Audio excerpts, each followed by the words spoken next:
नमस्कार। देखिए, आपको एक हैरान करने वाली बात बताता हूँ कि अहिल्या की पढ़ाई के लिए सब लोग खिलाफ थे, महिलाओं में सिवाय हरकुबाई को छोड़ करके। मगर अब अहिल्या के पक्ष में, उसकी पढ़ाई के पक्ष में दो इंसान और आ गए हैं। एक तो द्वारिकाबाई साहिब। हैरान हो गए ना? जी हाँ, मैं भी हैरान हो गया था जब मुझे ये एहसास हुआ, पता चला कि द्वारिकाबाई साहिब भी अहिल्या के अब ज्ञान प्राप्ति के बीच में नहीं आने वाली है। वो भी इस बात को लेकर के बहुत खुश हैं कि अहिल्या ज्ञान प्राप्त करे। और गौतमाबाई साहब तो अहिल्या को पाकर के धन्य हो गई हैं, बिल्कुल। और जब उन्होंने ये पूछा कि अहिल्या, तुम क्या करोगी पढ़ने के बाद में, कुछ सोचा है? तो उसने कहा, जी सासूबाई, खाने का ज्ञान आ जाएगा। बोली, पढ़ाई से? बोली, हाँ, हमें पता चलेगा कि किस इंसान के लिए किस वक्त कौन सा खाना उचित है, उसके स्वास्थ्य के हिसाब से कौन सा खाना उसे खाना चाहिए, इस चीज़ का ज्ञान हो जाएगा। तो इसलिए रसोई में मदद मिलेगी उस ज्ञान की, और उस हिसाब से खाना बनवाया जाएगा जो बहुत अच्छा रहेगा। फिर वो कहती है, गोदाम में अनाज की बोरियां रखवाने में मदद मिलेगी, क्योंकि वहाँ गणित काम आएगा।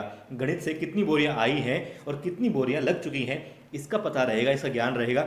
और अहिल्या तीज त्योहारों को लेकर के कहती है कि सासूबाई, तीज त्योहारों के पीछे कोई ना कोई कहानी होती है, और वो ज्ञान प्राप्त करने के बाद में मुझे पता लगेगी कि कौन सी तीज त्योहार के पीछे कौन सी कहानी है, जिसको जान करके फिर अच्छे से हम उस त्योहार को मना पाएंगे और बड़ा मज़ा आएगा और अच्छे तरीके से उसको मना पाएंगे। तो होगा ना कितना फ़ायदा।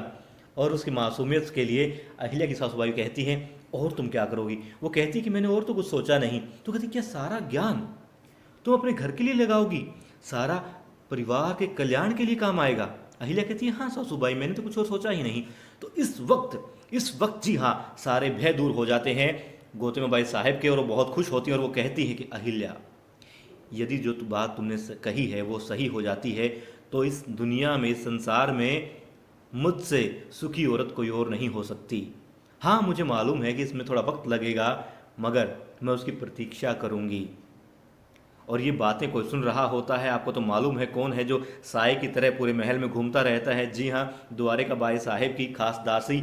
और वो ये तमाम बातें बता देती है द्वारिकाबाई साहिब को जाकर के।